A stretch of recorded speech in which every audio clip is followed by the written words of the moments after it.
In a city that glitters like gold but hides deep scars, a young waitress is treated as if she's invisible. In Dubai, where skyscrapers touch the clouds and the wealthy believe money can buy respect, she bears the weight of exhausting work and judgmental stares long before anyone bothers to know her. But what if I told you that true wealth has nothing to do with fortune? That dignity and courage are worth more than any jewel. This story shatters the world's illusion that only those with power deserve to be seen. You ever been humiliated by someone who thinks they're better than you? Swallowed your pride just to pay the bills, yet still kept your head held high? Then you'll recognize yourself in this journey. Amid cruel insults, unexpected twists, and a meeting that changes everything, this is proof that character is the only crown no one can take away. Stay with me, because in just a few minutes you'll see how life transforms when the heart is bigger than fear. Don't forget to like the video, subscribe to the channel, and share your thoughts in the comments. Night fell over Dubai like a velvet cloak stitched with millions of artificial stars, the skyscrapers competing with the sky for mortal attention. Layla Mansour hurried along the sidewalk of Sheikh Zayed Road, her worn backpack a sharp contrast to the glowing designer shop windows flanking her path. The air still carried the desert's lingering heat, the kind that clings to the skin and reminds everyone that beneath all the glamour and concrete, Dubai is still a child of the sands. At 24, Layla knew this duality well. The city that promised dreams but demanded payment in sweat and silence. She didn't come from a wealthy family, had no last name that opened doors automatically, and no inheritance to shield her from end-of-month bills. What she did have was a crisp white uniform, quick hands, and a stubborn dream of one day designing buildings instead of merely serving drinks inside them. Architecture. That word gleamed in her mind like a hidden jewel, too precious to share with just anyone. Zafiro d'Oro was no ordinary restaurant. It was the restaurant, the place where ministers dined beside Russian businessmen, where Hollywood actresses celebrated birthdays, and where a single glass of wine cost more than Layla's monthly rent. Located in the heart of downtown Dubai, with a prime view of the Burj Khalifa, the establishment exuded exclusivity from every pore of its Italian marble and Czechoslovakian crystal chandeliers. Layla pushed through the back door at 6:45 p. Boudior, 15 minutes before her shift, as always. The kitchen was already alive. Chef Marcello barked orders in a mix of Italian and Arabic. The scent of saffron and cardamom mingled with notes of white truffle, and the metallic clatter of pans created a chaotic symphony that, for Layla, meant another long night of work. She tied on her apron, swept her dark brown hair into a flawless bun, and checked her reflection in the fogged locker room mirror. The brown eyes staring back held that particular spark of someone who refuses to give up, even when the world conspires to break her. The first hour was always the most intense. Customers arrived in waves, trailing clouds of expensive perfume and even more expensive expectations. Layla moved between tables with the grace of someone who had learned how to become invisible, not by choice, but by necessity. "Excuse me." "Of course, sir." "Right away, ma'am." These phrases repeated like a quiet mantra as she balanced trays heavy not only with food and drink, but with the symbolic weight of serving people who would never see her as an equal. That Thursday night, Table 7 was especially demanding.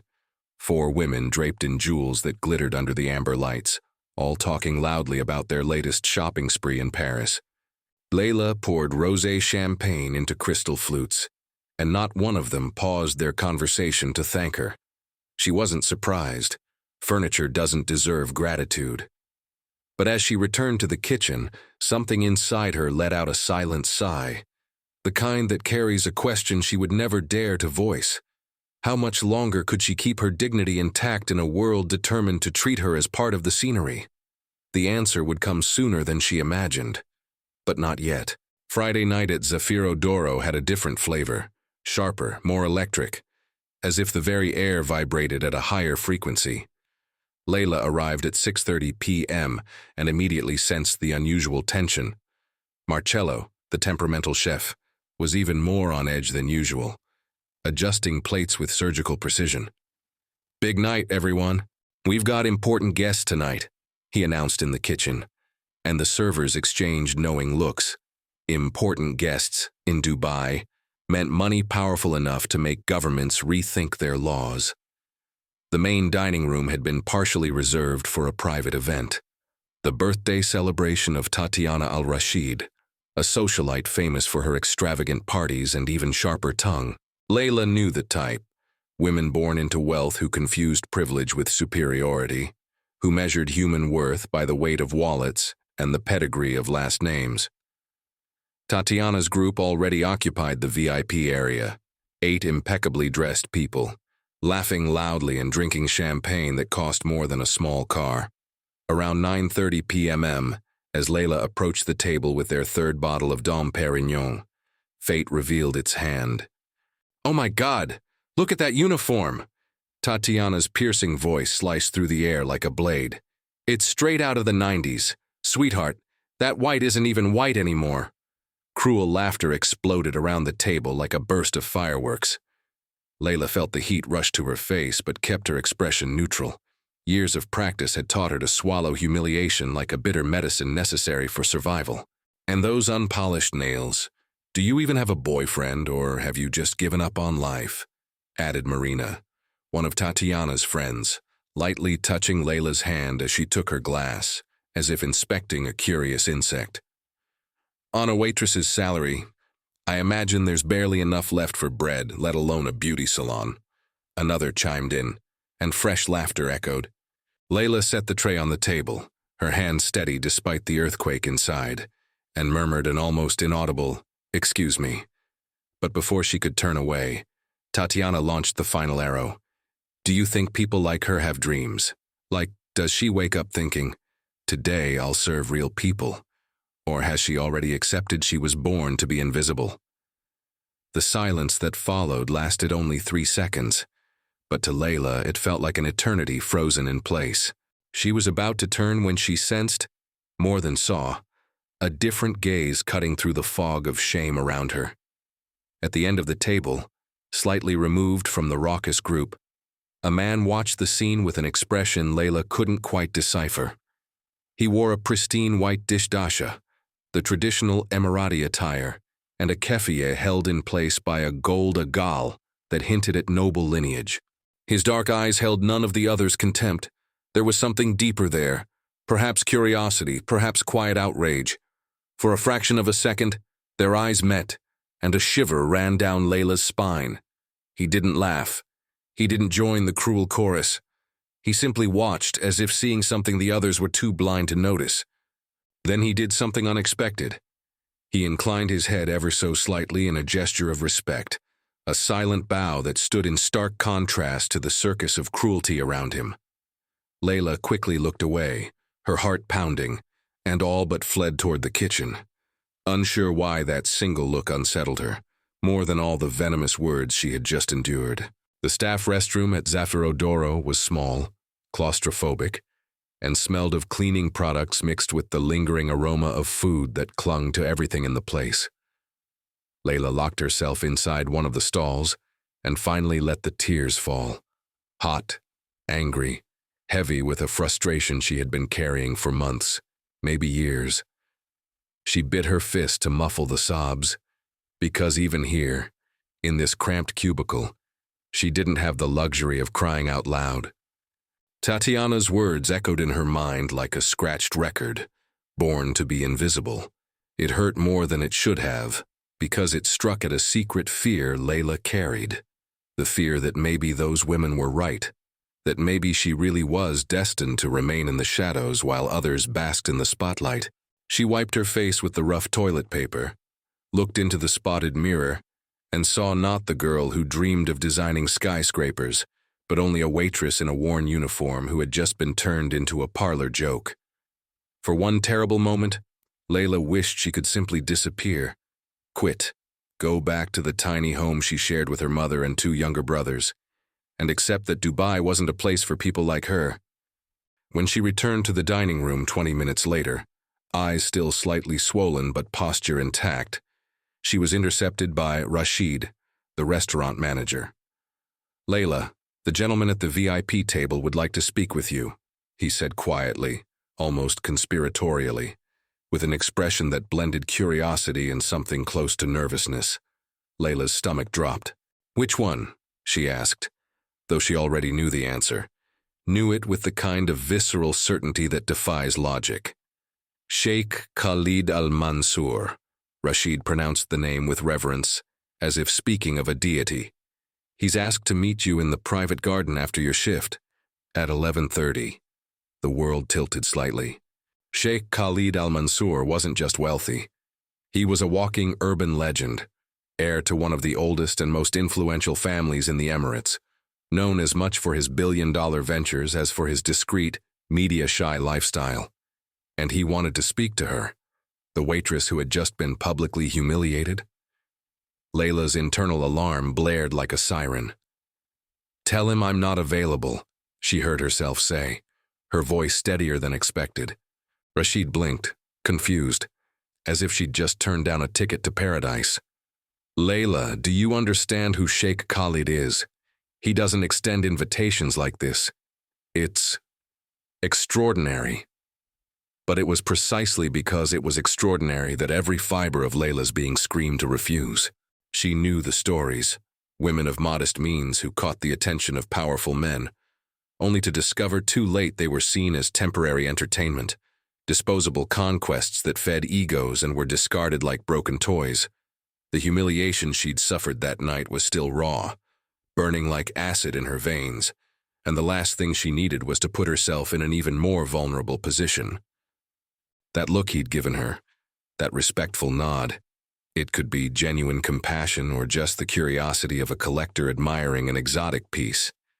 "Please, Rashid, thank him for me, but say I can't," she repeated. And before he could argue, she turned and walked back into the dining room, feeling the weight of the manager's gaze on her back. But also something more dangerous growing inside her, the corrosive doubt over whether she was refusing a trap or running from the only chance she might ever have. Her shift ended at midnight, but Layla always stayed later to help the cleaning crew tidy the dining room, not out of obligation, but because the extra minutes meant a few more dirhams at the end of the month. Tonight, though, she wanted nothing more than to leave, to escape the place where her dignity had been trampled like a discarded rug. She was collecting the last glasses from table 12 when a gentle hand rested on her shoulder. It was Amira, the oldest member of the staff, a 62-year-old Syrian woman who had worked at Zafiro Doro for nearly a decade. Amira possessed a serene presence that calmed inner storms, perhaps because she had weathered so many herself. "Let's have some tea," she suggested with a kind smile. And though Layla wanted to decline, something in Amira's voice felt like a call that couldn't be ignored. They sat on the small back terrace reserved for staff, where the view was only the parking lot and trash bins, but at least they could breathe free of the stairs that weighed like anchors. Amira poured mint tea into 2 simple glasses and remained silent for a long moment, as if carefully choosing the right words. "I saw what happened tonight," she began softly, not looking directly at Layla, respecting her emotional space. "And I heard you turn down the Sheik's invitation." Layla's defenses rose instantly, ready to justify her decision, but Amira raised a calming hand. "I'm not here to judge, dear. I came because I recognize something in you that I had at your age, wounded pride disguised as caution." She took a sip of tea, her eyes distant, as if gazing through layers of time. "Did you know that before I worked here, I was a poet in Damascus? I published in newspapers, recited in cafes, dreamed of leaving behind words that would outlive me." Layla hadn't known. Amira rarely spoke of her past. Then the war came, turned my city to ashes, and suddenly I found myself here, cleaning tables and serving people who barely acknowledge my existence. It would have been easy to let that destroy me, to become an empty shell just going through the motions until death. "But you know what saved me?" Amira continued, now locking eyes with Layla, her gaze disarming in its intensity. "Remembering that Plato said true beauty isn't in appearances but in a soul that stays whole, even when everything around it tries to corrupt it. Those women humiliated you today, yes. They mocked your clothes, your job, your place in the world. But do you know what they couldn't do? They couldn't make you laugh along. They couldn't make you lower your head.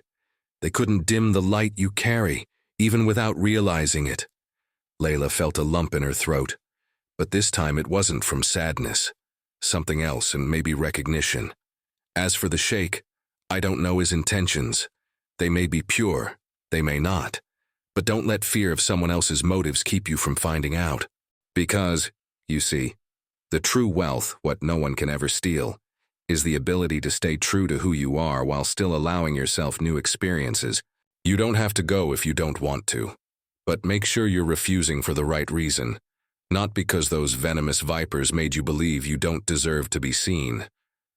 Amira squeezed Layla's hand with a strength surprising for her age, passing along decades of hard-won wisdom through that simple touch. And for the first time since the incident, Layla felt that maybe, just maybe, running away wasn't the only option left. The private garden of Zafiro Doro was one of those quiet luxuries only true insiders appreciated. It wasn't visible to regular patrons but could be reached through a discreet door beside the wine cellar. Layla had never been there before. In 3 years of working at the restaurant, the space had remained a mystery reserved for VIPs who demanded absolute privacy.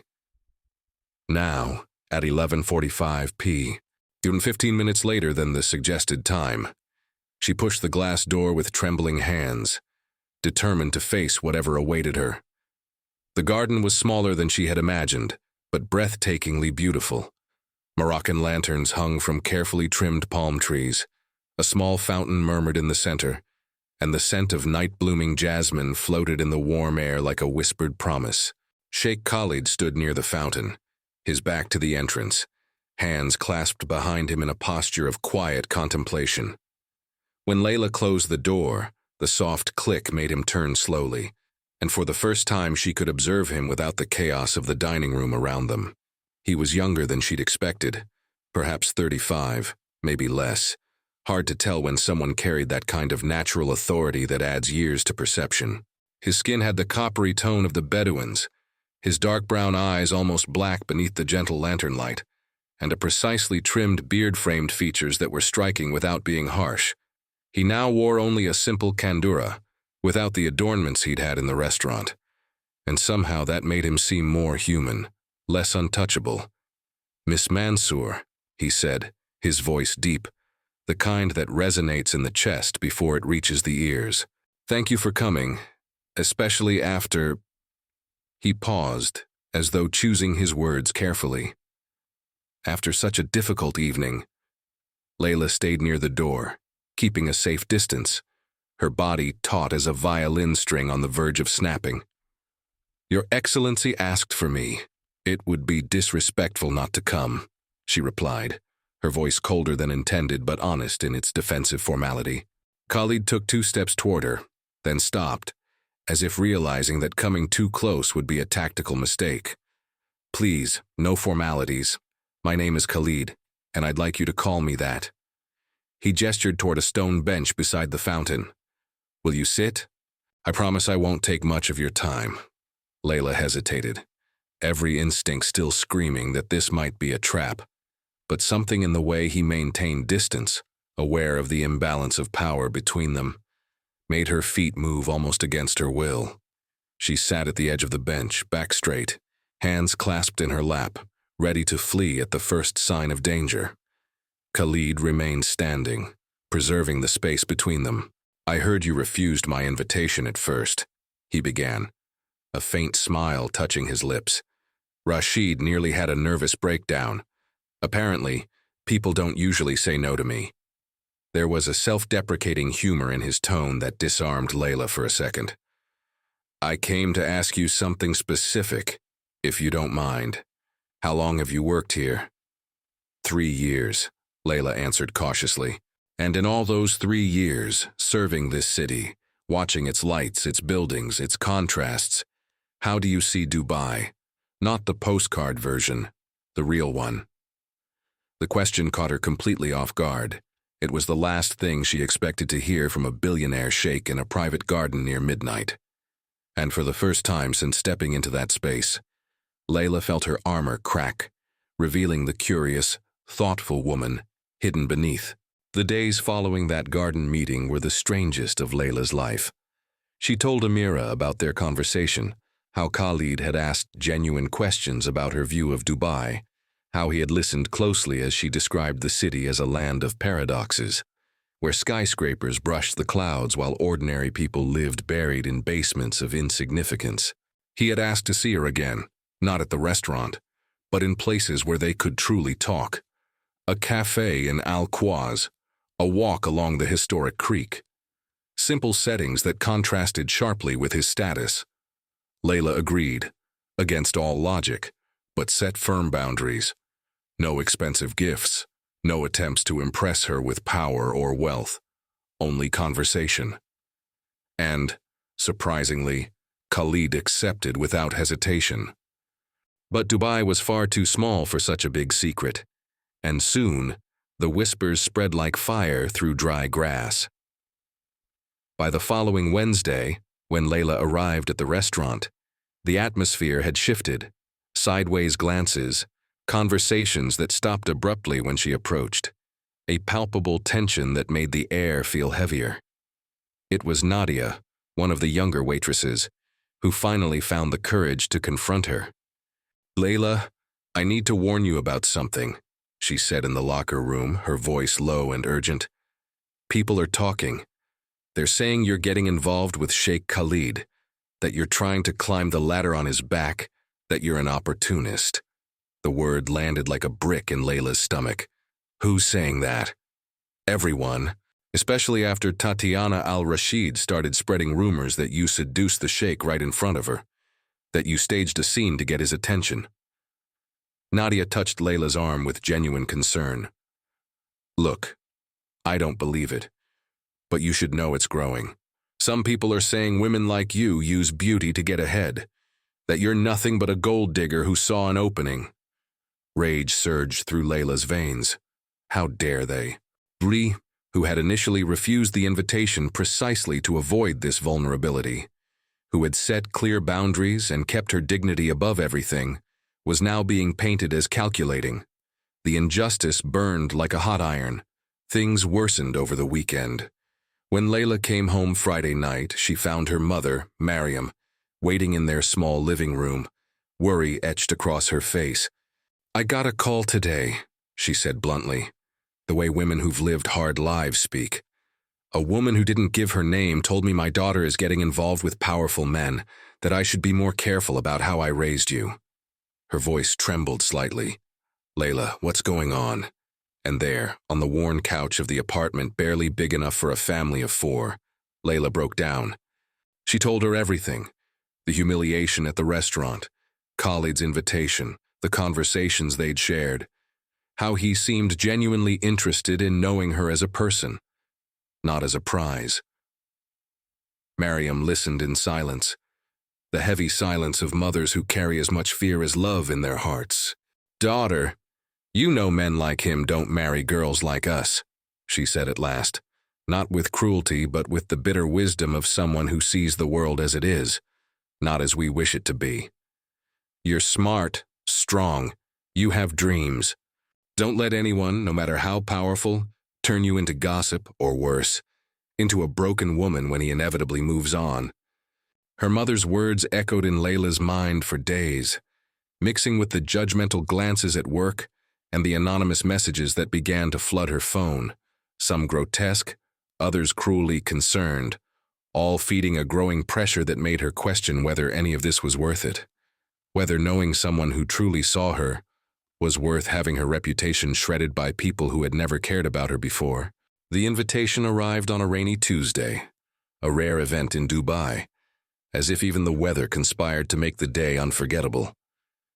Khalid asked to meet her not in the quiet cafes they usually frequented, but at his private estate on the outskirts of the city, a villa hidden among the dunes that few people even knew existed. Layla nearly refused. Every instinct of self-preservation screamed that crossing that line, stepping fully into his world, was far too risky. But there was something in his message. "I need to show you who I really am, not who everyone thinks I am," that struck a deep chord. After all, Wasn't that exactly what she longed for herself? To be seen beyond the labels, beyond the uniform, beyond assumptions. How could she deny him what she so desperately wanted for herself? So, on a Saturday afternoon, she accepted the ride he insisted on sending. A discreet driver, no flashy limousine, just a simple Toyota that carried her along roads that grew emptier and emptier until the city disappeared and only golden dunes stretched to the horizon. The villa surprised her with its simplicity. It wasn't the ostentatious palace Layla had imagined, but a modern structure of clean lines, glass and stone that seemed to rise organically from the surrounding sand. Khalid greeted her at the door himself, barefoot, wearing only a white linen shirt and simple trousers, a version of him she had never seen, stripped of formality and expectation. "Welcome to the only place where I can truly breathe," he said, and there was a vulnerability in those words that disarmed her completely. They walked through the minimalist interior to a terrace that opened directly onto the desert, where a low table was set with cardamom tea and fresh dates. The sun was beginning to sink, painting the sky with shades of orange and pink so vivid they seemed unreal. "Sit here with me," Khalid asked, indicating the cushions on the floor, "and let me tell you something I've never told anyone outside my family." And then, as the desert stood silent witness, he opened the gates of his own golden prison.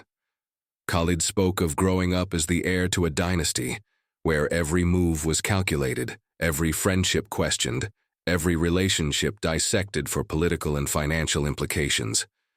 "People see wealth and think it sets you free," he said, eyes fixed on the horizon as if searching for answers in the dunes. "But they don't understand it's just another kind of prison, with bars made of expectations instead of iron. My father chose my first girlfriend when I was 22, a minister's daughter, a strategic marriage to benefit the family business. It lasted 3 years before I found the courage to end it, and even then I was called irresponsible, selfish." He poured the tea with careful hands. "I'm 34, Layla, and I've never had a genuine conversation with a woman, without wondering whether she sees me or the bank account, the last name, the access I represent, until that night at the restaurant." Finally, he looked straight at her. "When I saw those women humiliating you, and watched you keep your head high, refusing to apologize for existing, holding on to your dignity when it would have been easier to bow, I thought, this person knows a freedom all my money could never buy." Tears burned in Layla's eyes, not from sadness but from that profound recognition that happens when two solitudes meet and realize they are not alone. There, sitting on cushions as the desert whispered its ancient stories, they were no longer Sheik and Waitress, but simply two human beings imprisoned by different circumstances, discovering in each other the same hunger for authenticity. For the first time, Layla understood that shared vulnerability is the strongest bridge across seemingly impossible chasms. The weeks following that afternoon in the desert carried a lightness Layla hadn't felt in years. She and Khalid continued to meet, always discreetly, building something neither of them could name, but both felt growing like a stubborn plant in improbable soil. He listened to her talk about architecture with genuine fascination, asked thoughtful questions about her rough sketches on napkins, and said things like, "You should be designing buildings, not serving inside them." She, in turn, discovered a man far more complex than any newspaper headline suggested. Someone who read philosophy, who cared about sustainability in the desert, who carried guilt for privileges he had never asked for but received all the same. It was almost too good, Layla sometimes thought, and that frightened her because life had taught her that good things often come with an expiration date. The confirmation of that bitter truth arrived on a Thursday evening during the annual Dubai Elite Circle charity gala at Atlantis the Palm. Khalid had insisted she accompany him, not as an employee, but as his guest. Layla resisted, but he argued, "I'm tired of hiding something that makes me happy. You shouldn't have to hide either." The ballroom overflowed with the creme of Emirati society, mixed with international celebrities, everyone draped in fabrics worth fortunes and jewels that could feed entire families for years. Layla wore a simple yet elegant dress Amira had helped her choose from a modest shop, and beside Khalid she felt at once too visible and just invisible enough. Everything was going surprisingly well, until Tatiana al-Rashid took the stage to deliver a speech about the charity she chaired. In the middle of her grand words about giving back to the community, ironic coming from someone who had never given more than crumbs, she paused dramatically. But before we continue, I must share something troubling with all of you. We live in a world where values are eroding, where people without scruples try to infiltrate our circles through questionable methods. The room fell into absolute silence, every eye on her. Tatiana gestured, and on the giant screen behind her, images began to appear. Photos of Layla and Khalid, but doctored to look far more intimate than reality. One showed them in an embrace that had never happened. Another suggested a kiss, all accompanied by venomous captions.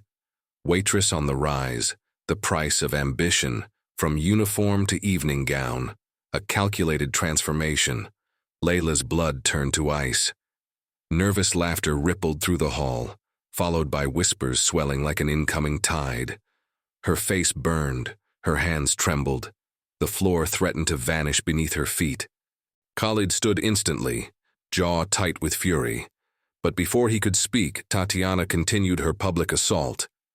We all know Sheik Khalid and respect his family and lineage, but we must protect him from opportunists who see powerful men as nothing more than tickets into a life they neither built nor deserve.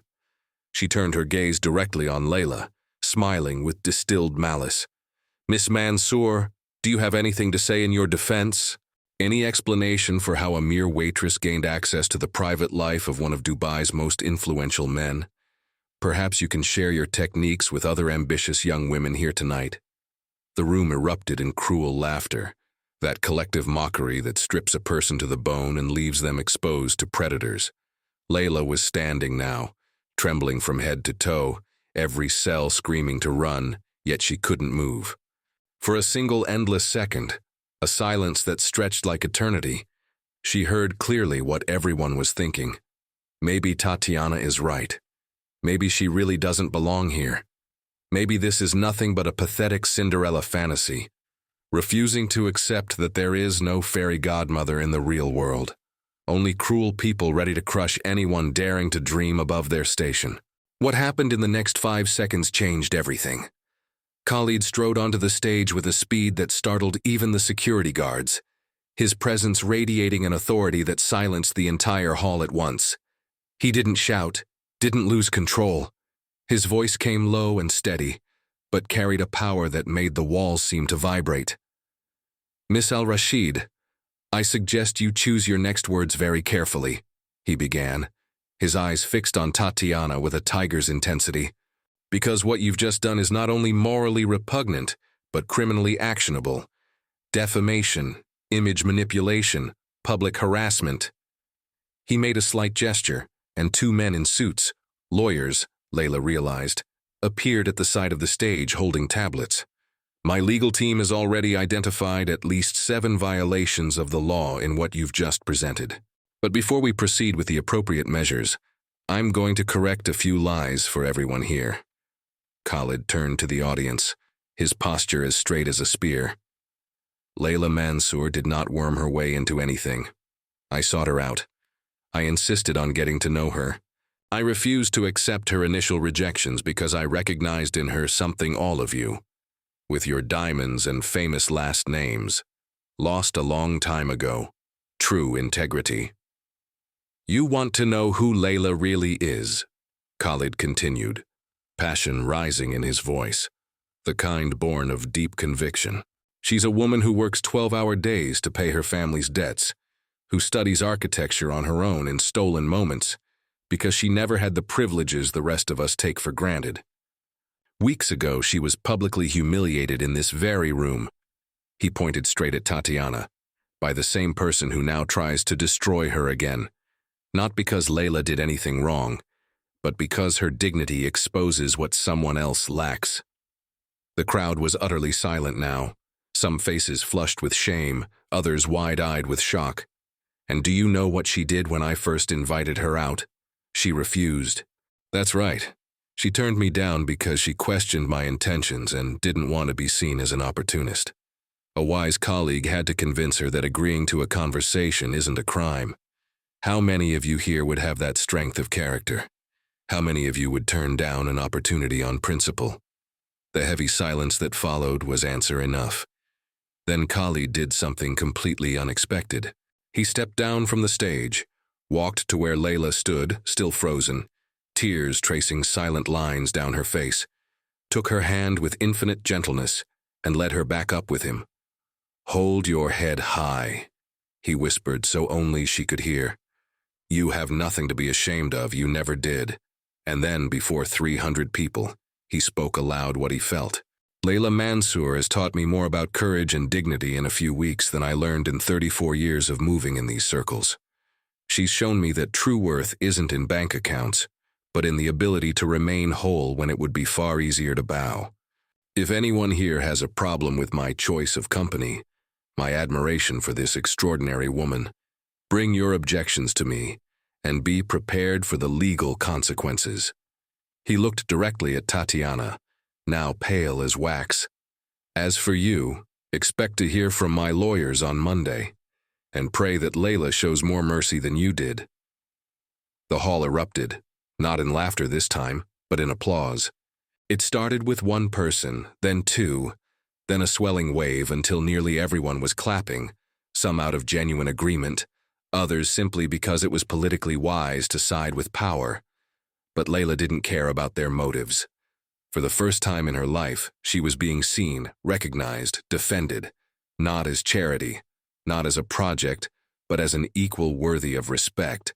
That moment etched itself into her soul as proof that sometimes, just sometimes, justice can find its way through the maze of human cruelty. The Monday following the Atlantis event dawned with a heavy silence at Zafiro Doro. Layla stepped through the back door at 6:30 p.m., just as she had for 3 years. But nothing felt the same. Co-workers who once greeted her with casual nods now watched her with a mix of respect and cautious distance, as if she had become something too fragile to touch or too powerful to approach without consequence. Rashid, the manager, nearly tripped over his own feet when he saw her, ushering her into his office with an expression flickering between nervousness and something like reverence. "Layla, we need to talk," he began, adjusting his tie repeatedly, a nervous habit she knew well. "I've had calls, many calls, important clients requesting to be served by you specifically. And there's also the matter of Sheik Khalid's substantial donation to the restaurant, given on the express condition that you receive a significant raise and improved working conditions." Layla's stomach tightened, not with gratitude, but with something more complicated. The realization that everything was changing too quickly, that the world now viewed her differently, not because of who she was, but because of who had defended her. "Rashid, I appreciate it, but I don't want special treatment," Layla said firmly, surprising even herself with how deeply she meant it. "I don't want people to serve me or respect me because I'm associated with Sheikh Khalid. I want—" She paused, searching for the right words. "I want to keep being who I've always been." The manager blinked, confused, as if she'd just refused water in the desert. "But Layla, you understand your position has changed. You can't simply go back to being treated like any other waitress after everything that's happened." And there it was, Layla realized. The world would never allow her to retreat to the comfort of invisibility which, for all its pain, had at least been familiar. She worked that night, but everything felt off. Customers who once barely noticed her now went out of their way to smile, to thank her profusely, some even asking for photos as though she were a sudden celebrity. The attention suffocated her more than the old invisibility ever had.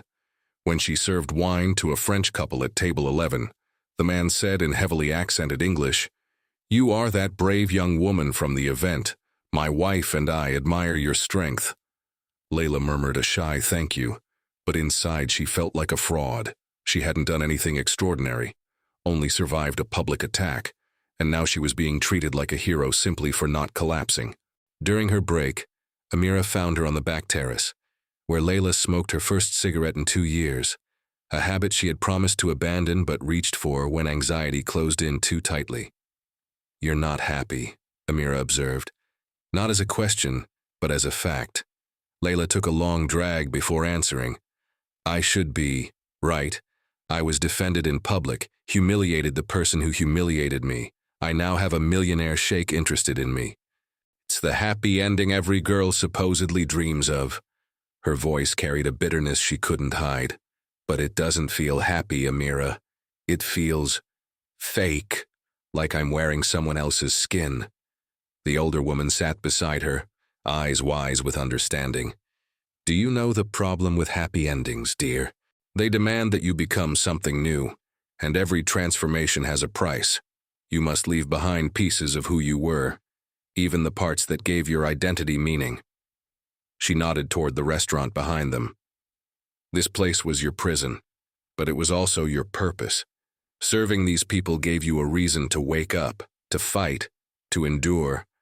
Now that the bars are opening, you need to discover who Layla Mansour is when she's no longer defined by the struggle against invisibility." The words sank deep, touching a truth Layla had been avoiding. She was terrified not that things might stay the same, but that they might change so completely she would lose herself in the process, that the girl who once dreamed of designing skyscrapers would disappear, replaced by someone known only as the Sheik's girlfriend. For the first time since that night at the gala, Layla allowed herself to wonder whether public vindication and social recognition were really the kind of victory her soul needed, or if there was a hidden cost she had yet to fully measure. The invitation arrived on a Wednesday, delivered in person by Khalid, on one of the rare occasions when he came to pick her up at the restaurant. They had seen each other only a few times since the event, brief, tense conversations, heavy with unspoken things that hung between them like a thick fog. Layla sensed he was waiting for something from her, an answer to a question he hadn't yet asked aloud, and that left her both anxious and paralyzed. That night, though, he didn't circle the point. He took her to the same desert villa where they had shared their vulnerabilities weeks earlier, and there, under a star-filled sky that felt too infinite to hold human problems, he finally laid his cards on the table. "Layla, I need to know what you want," he began, seated beside her on the terrace, his eyes reflecting the lantern light. "Not what you think you should want, not what your mother or Amira or anyone else believes is sensible. What do you, in the depths of your soul, truly want?" It should have been a simple question, but for Layla it was the most complex anyone had ever asked, because it demanded a brutal honesty with herself she'd been avoiding for weeks. "I'm afraid," Layla finally admitted, the words trembling but true. "Afraid that if I say I want to be with you, I'm choosing a version of myself that depends on someone else to exist. Afraid that everyone will see the waitress who landed the sheik, not the architect who built her own life. Afraid of losing Layla in the process of becoming Khalid al-Mansour's companion." She looked straight at him, eyes wet but steady. "I spent my whole life being invisible, and suddenly I'm hypervisible. But for the wrong reasons. People don't respect me because they discovered my worth. They respect me because you said I have worth. And that terrifies me, because my value shouldn't depend on anyone's validation, not even yours." Khalid was silent for a long moment, and Layla feared she had gone too far, exposed wounds that should have remained covered. But when he spoke, his voice carried something different, not defensiveness, but recognition. "You're right. Absolutely right." He ran a hand through his hair, frustrated with himself. "I thought I was protecting you, but maybe I just traded one prison for another. I turned you into an extension of myself when you need to be your own person, whole and independent. Then maybe," Khalid continued, choosing his words with the care of someone walking on thin ice, "we need to start over. Not Sheik and Waitress, not savior and saved, not defender and defended. Just two people who recognized each other beneath the layers of expectation and want to find out if there's something real underneath it all." He took her hand, but this time the touch was different. Not protective, not possessive, simply human. Layla, what I'm proposing isn't that you become part of my life.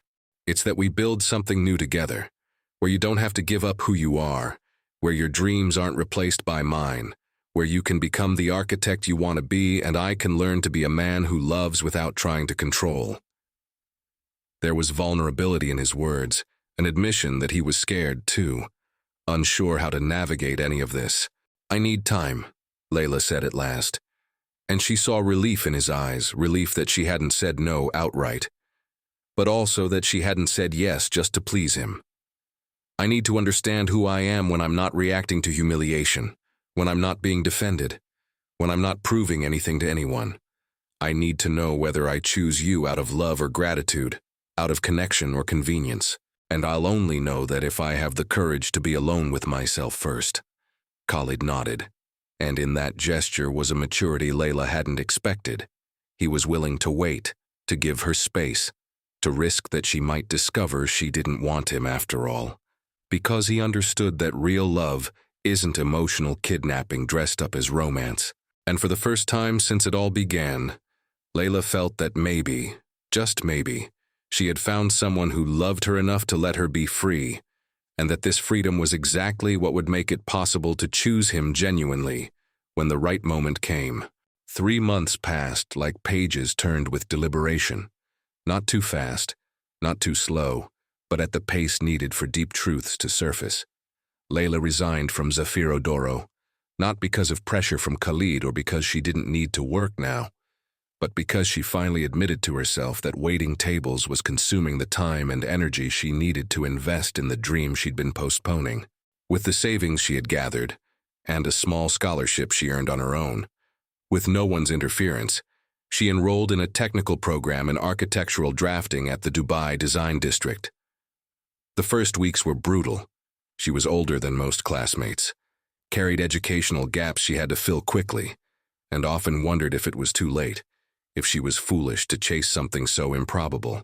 But there were also moments of pure magic, when her hands moved across tracing paper and lines became structures, when professors praised her unique perspective, shaped by years of observing Dubai from the ground up, when she realized she was finally building an identity that didn't depend on being invisible or hyper-visible, only on being competent, dedicated, herself. Khalid kept his promise to give her space, but he didn't disappear. They met once a week, always in simple contexts, sunset walks along Jumeirah Beach, quiet cafes where they talked about architecture and philosophy, homemade dinners at the villa where he attempted traditional Emirati dishes with comic results. In those meetings, something different took root. Not the explosive passion fueled by the adrenaline of conflict and public defense, but something quieter, steadier, built on real conversations and comfortable silences. Layla found herself seeing Khalid beyond the masks, his insecurities about family pressures that didn't ease, his questions about balancing tradition and change, his deep loneliness disguised as power, and he, in turn, came to know a different Layla, no longer on the defensive, laughing more freely, sharing her small academic victories with genuine pride. One afternoon, when her community library project received top marks, she called him first, even before telling her mother, because she knew he would understand what it meant. It was on one of those afternoons, 6 months after the event that changed everything, that Layla finally knew. They were at the villa, and Khalid had spread out plans for a new initiative, a cultural center he wanted to build in underserved areas of Dubai, a place where young people like her could access arts education for free. "I wanted your professional opinion on the project," he said, laying the technical drawings across the table, and Layla's heart leapt because he'd said professional. He was recognizing her as a peer, not a pupil or protege. She studied the plans with a critical eye, pointed out flaws in the flow of the spaces, suggested adjustments that would improve functionality, and Khalid listened attentively, taking notes, asking questions, treating her ideas with the respect they deserved. In that moment, pencil in hand, paper before her, Discussing angles of natural light and sustainable materials, Layla realized she no longer needed him to validate her. She wasn't afraid of losing herself by his side, because she had finally found herself first, and it was precisely that freedom, being with him by choice, not necessity, that made what came next possible. "Khalid," she said when they finished reviewing the plans, "do you remember when you asked what I really wanted?" He nodded, tension visible in his shoulders. "I know the answer now. I want you, not because you saved me, not because you grant me access to worlds that used to be closed, not out of gratitude or convenience. I want you because when I'm with you, I'm more myself, not less. Because you challenge me without diminishing me, support me without smothering me, love me without trying to possess me." Tears began to flow, but they were different from the ones she'd cried months before, not of humiliation or fear, but of recognition and courage. And if that means facing more judgment, more gossip, more people who will never understand, so be it. I've learned something these months. Other people's opinions only have the power we allow them to have, and I'm not handing over that power anymore. Khalid crossed the space between them in 2 steps, cupped her face in his hands with infinite tenderness, and when their lips finally met, it wasn't the dramatic kiss of a romance film, but something better. The kiss of 2 people who chose to love with eyes open, fully aware of the challenges and of the strength that comes from remaining whole, even when the world conspires to bend you. In that moment, beneath the roof of the villa encircled by desert, Layla Mansour discovered the true elixir she carried from her journey. It wasn't the love of a powerful man or the recognition of high society, but the unshakable certainty that her dignity had never depended on external approval, and that truth, echoing Bonhoeffer, was the only freedom no one could ever steal, because she chose it in her own heart, every single day, especially on the hardest days. That constant choice is what transformed her from invisible to unforgettable.